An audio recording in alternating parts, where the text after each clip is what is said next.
Good morning, and welcome to another Seize the Day. Today is Tuesday, December 13th, and we get an opportunity to share another day together. Trust you're waking up feeling refreshed, ready to begin a new day. Um, Still got a thin layer of snow outside, so it's making the woods and everything look a little, like a little wonderland. So maybe if it stays cold, might have some snow for Christmas. Um, I I hope you guys got a lot of your shopping done. The presents are in the mail and on their way, and just looking forward to seeing some family and friends over the Christmas holidays. You know, with Christmas falling on a Sunday, it it's it sets a rhythm off a little bit, right? Like we have all of our Christmas Eve services on each one of our campuses. We have on our Greenland campus at 5, 8, and 10. And then we come back the next day for a 10 o'clock service on Sunday. So those of you who attend Bethany campuses, there'll just be one service on Sunday, and that's going to be at 10 o'clock. So we're looking forward to that.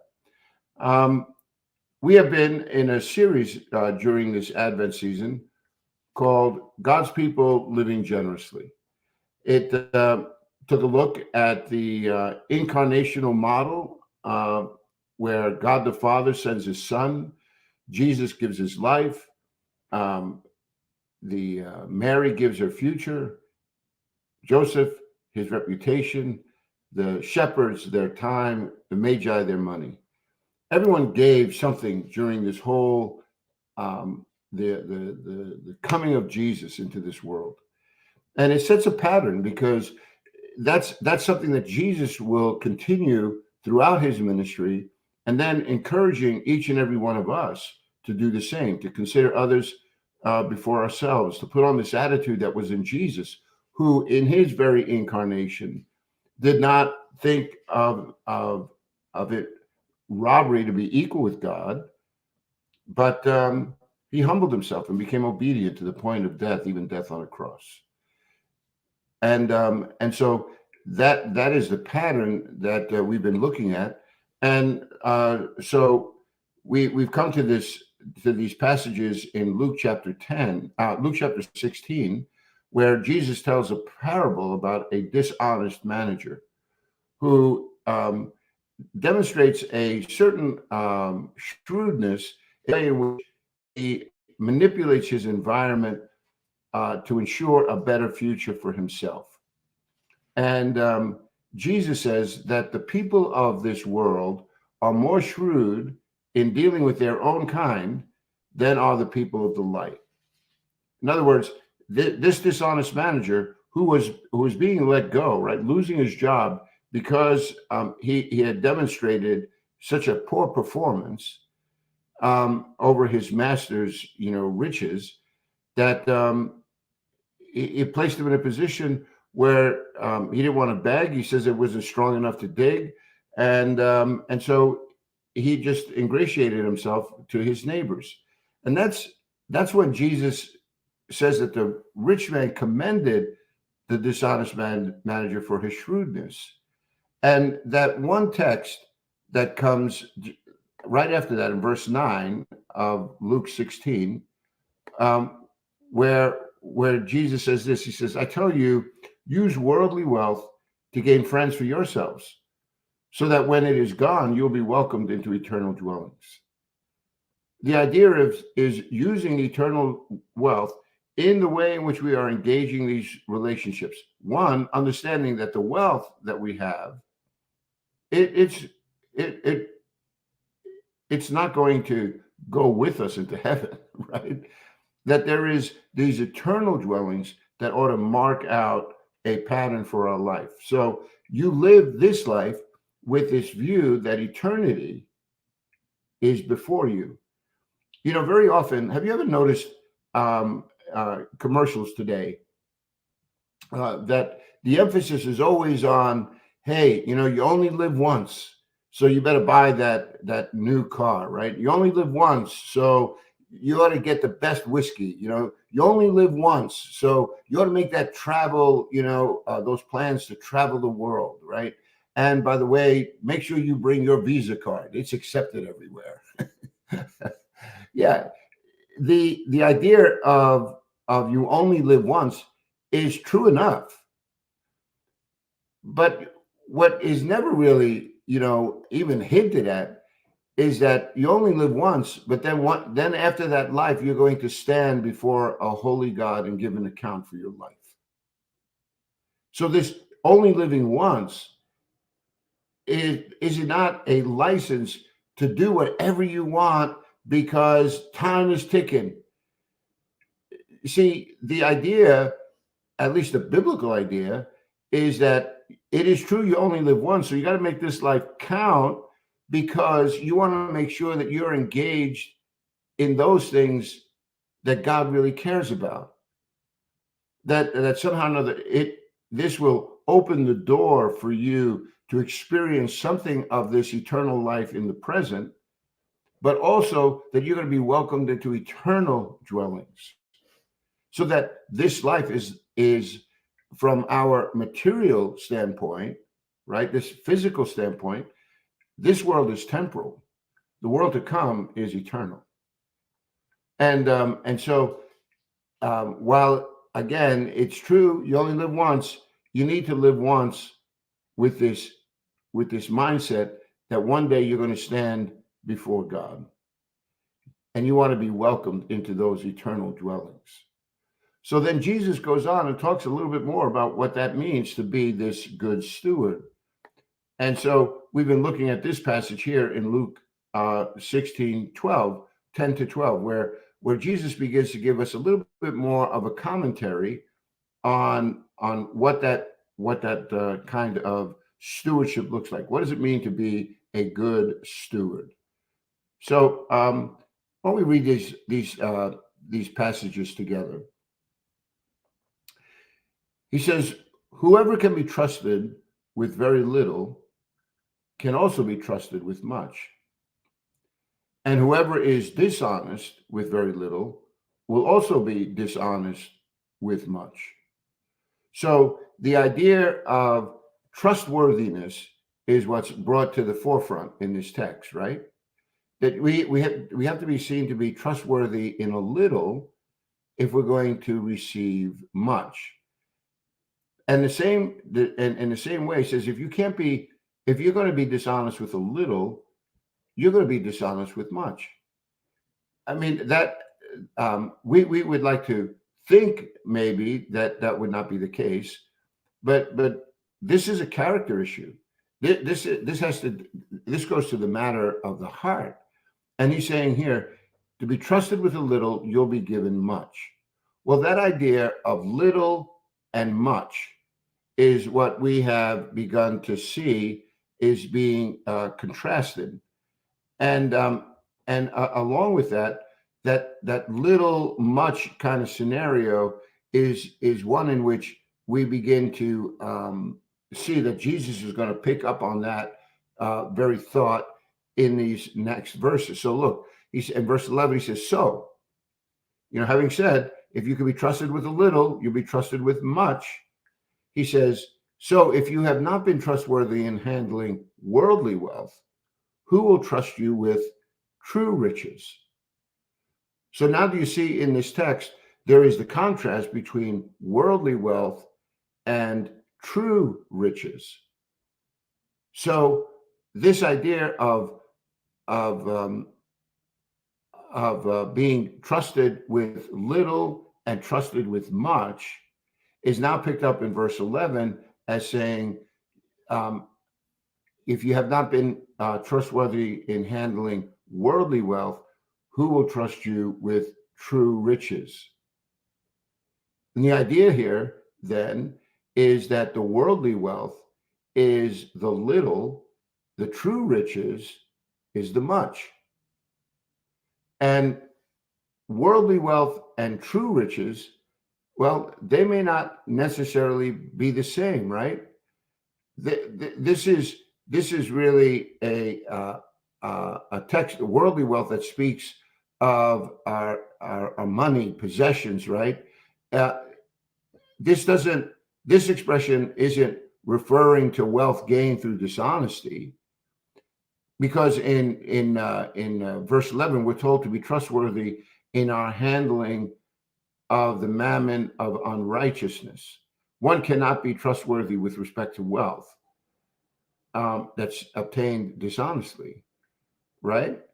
So the expression then is just saying, look, the way in which you're dealing with this worldly wealth, these earthly possessions, is going to demonstrate whether or not you can be trusted with true riches. So I want to take a moment today and look at those two things, worldly wealth and true riches. In your minds, where can you see that Jesus kind of spoke in a way that drew a distinction between worldly wealth and true riches, where true riches seem to exceed what was what the temporary nature of this world. Where do you see that? Well, can I take you back to the Sermon on the Mount? This is one of the good things, right, about going through a book together, is hopefully we begin to understand more and more of the teachings that Jesus is developing later in the gospel that he introduced us to in the beginning. So just like, remember when Jesus was talking about, um, you know, uh, wide is the gate, and broad is the way that leads. Um, um, he says, wide is the gate, and broad is the way that leads to destruction, and many there be that find it. Narrow is the gate, and narrow is the road that leads to life, and few there be that find it. Jesus was talking about this manner of life then, right? In that teaching, he was saying, hey, there's a way to live life in this world that will ensure you of company, but it's also leading in a way that is going to be destructive. And he says, yet there is another way to live that will lead to life. So two contrasting views about the very life that we're engaged in. So in the same way, here we are now, Jesus is talking about worldly wealth and true riches.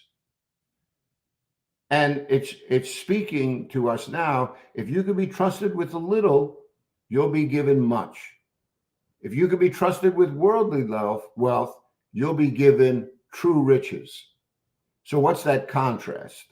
Well, in Matthew chapter 6, I'd like to bring you here this morning. In turn to Matthew chapter 6, and as you do, let's look at this text together. This is a great text where Jesus begins to underscore our acts of righteousness, right? He says here in verse 1 of chapter 6, he says, be careful not to do your acts of righteousness before men, to be seen by them. If you do, you will have no reward from your Father in heaven.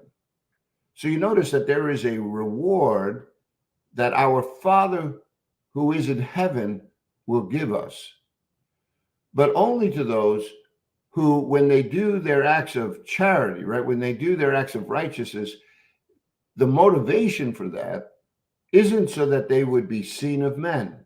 It's not like, hey, look at me, and I want all the adulation of those around me. Notice Jesus then picks up this theme in verse 1 about not doing your acts of righteousness before men to be seen by them, because if you do, you have no reward from your Father in heaven. And as you will see, the implication here is that your Father sees in secret. He knows what it is that you're doing. Our ways are always open before the eyes to him whom we will one day give account. So then he picks up the topic of of giving to the needy. That's a good act, right? That's a righteous act.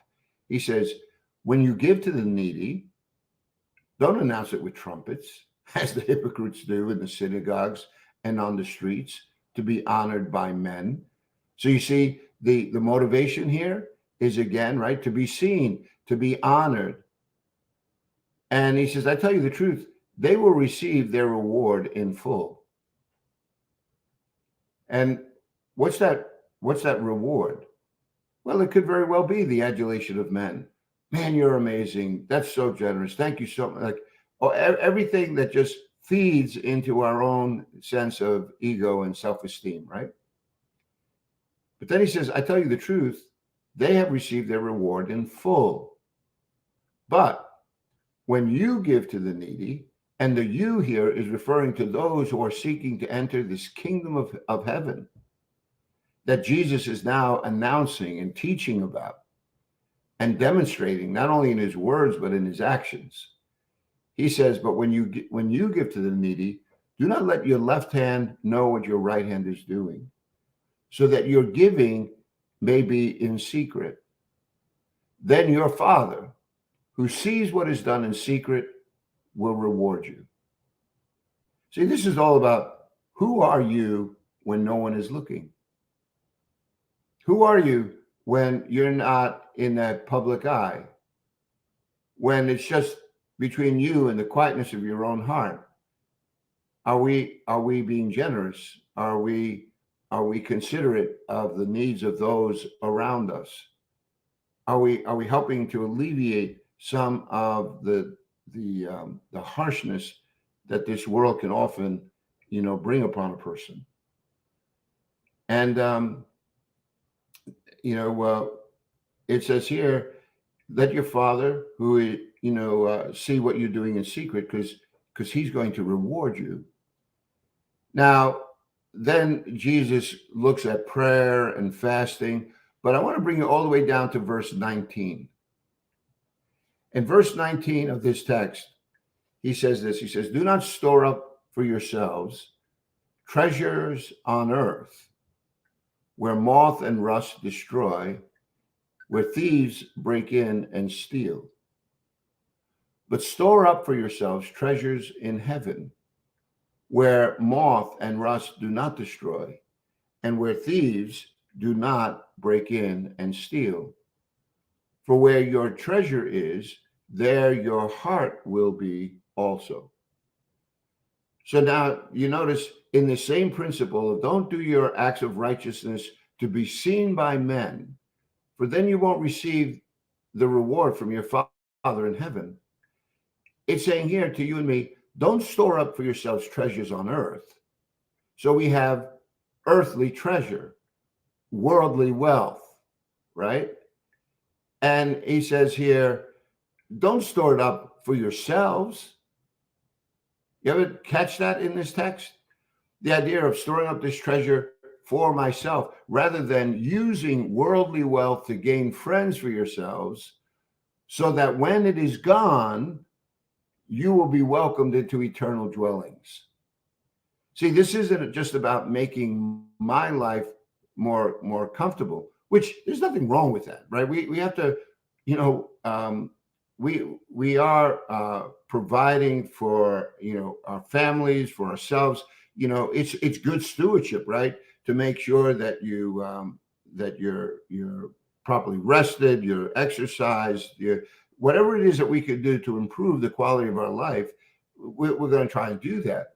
But it should never be at the expense of distancing ourselves from the people around us. It's not like I get mine and you get yours, and every man for himself. No, in the kingdom of God, there is this awareness that if God has blessed me, it could be that I can then turn and be a blessing to others. So here, he says, what value is there of storing up for yourself, right? Treasures on earth. Where he says, where you do realize it could be destroyed, it could be taken away. There is such a a flimsy foundation on which many of these things are built upon. I mean, during this recent, recession, and you look at your 401ks, right? Man, it brings great worry. I'll tell you the truth. If it wasn't for passages like this and others where God says that He knows my future, that He promises to provide for me, says, why do you worry about what you're going to eat, what you're going to drink, what you're going to? He says, your heavenly Father knows that you have needs of all these things. But if you seek first His kingdom and His righteousness, all these things will be added to you. Yeah, I take that to heart. I mean, that to me is a promise. And I hold this world a little bit gingerly. And I realize that God is in control of all of humanity. And so what am I going to do about it?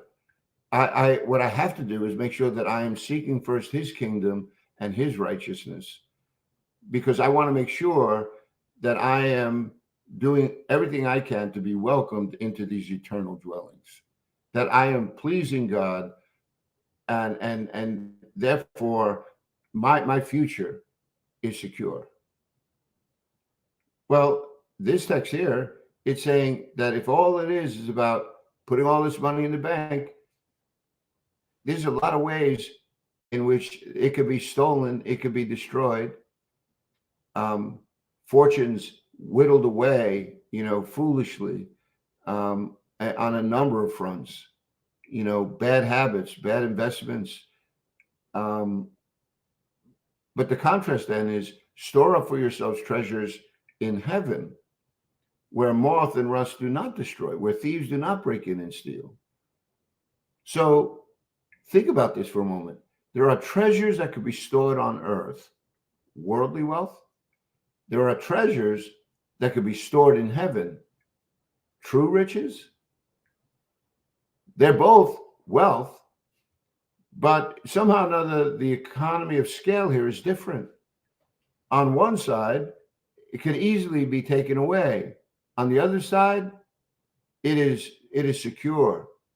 This is an inheritance reserved in heaven for you, who are being kept by the very power of God unto this salvation that is going to be revealed in these last days. Yeah. And in the way in which we are placing these investments, notice what Jesus says. He says, where your treasure is, that's where your heart is going to be. So if my treasure is on the treasures on earth, then where's my heart? If my treasure is going to be in heaven, then where is my heart? You see, that's why later on in Matthew, when we read this story about the dishonest manager, Jesus is just bringing to the forefront, again, this very teaching that we ought to be using worldly wealth to gain friends for ourselves, so that when it's gone, and it will be, because it's not going to inherit the kingdom of heaven. You can't take it with you. Naked you come into the world, naked you're leaving. He says, the contrast here then is you want to make sure that you're investing your worldly wealth in a manner in which, you'll be welcomed into eternal dwellings. Because that then says that this is the orientation of my heart. My heart is always trying to live my life demonstrating that I care about what God cares about. And when I do that, that's where my heart is. And Jesus says, that's where you'll find your treasure. Not one that is, temporal, but on something that is eternal. So those acts of righteousness then are providing for me deposits in this eternal, in this eternal vault.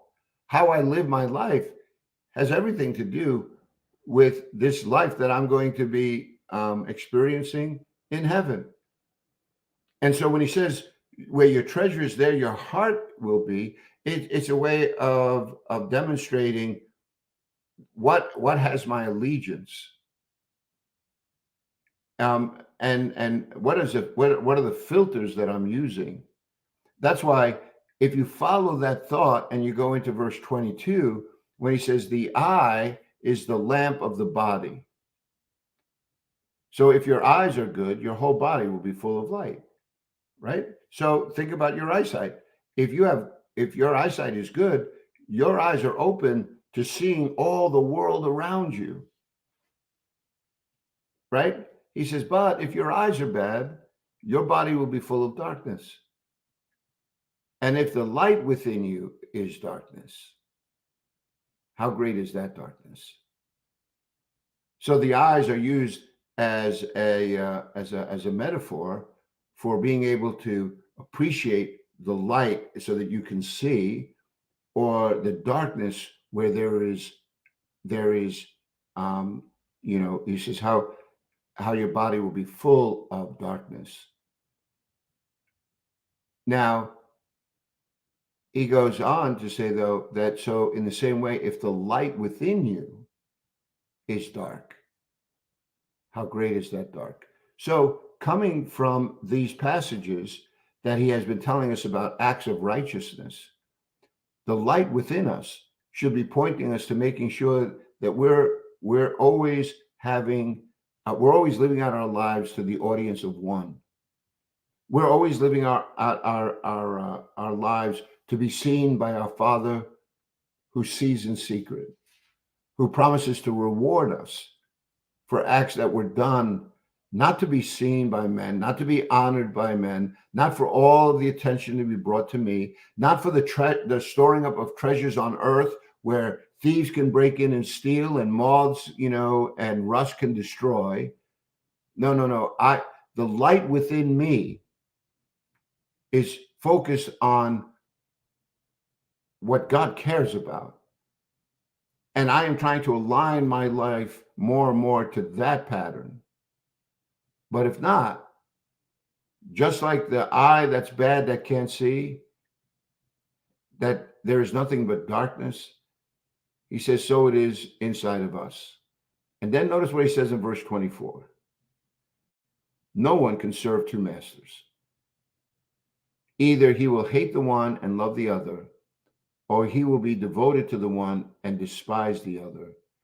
You cannot serve both God and mammon.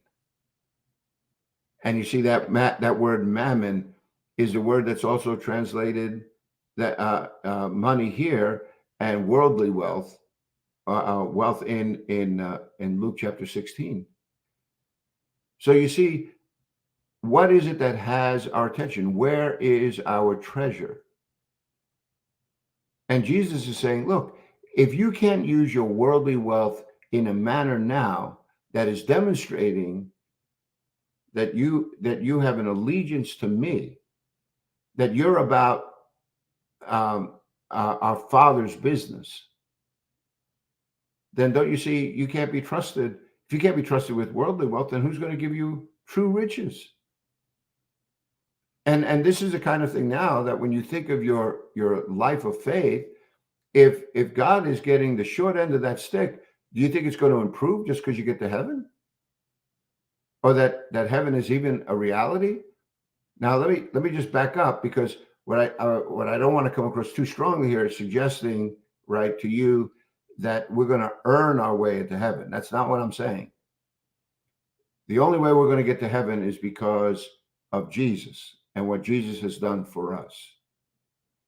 But what I am saying is, if you are holding on to that truth, then it needs to be seen in the allegiance demonstrated that you care about what God cares about. And here we are being given, not only in Matthew 6, but also in this passage that we looked at in Luke chapter 16 about the dishonest manager. God is asking us to use worldly wealth to gain friends, right? To influence people, just like the way that dishonest manager was using wealth to influence his people, people around him, but he was doing it for his own comfort. Here it says, you need to gain friends so that when it's gone, you're going to be welcomed into eternal dwellings, not just into their homes, because you're doing things just to ingratiate yourself into someone else's life. The real thing is here, I'm doing these things because they please God. It's the right thing to do. And the right thing to do is the right thing, even if nobody sees it.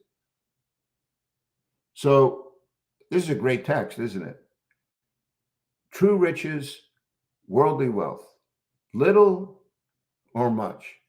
If we want the much, we got to show ourselves faithful in the way in which we are living out our lives now.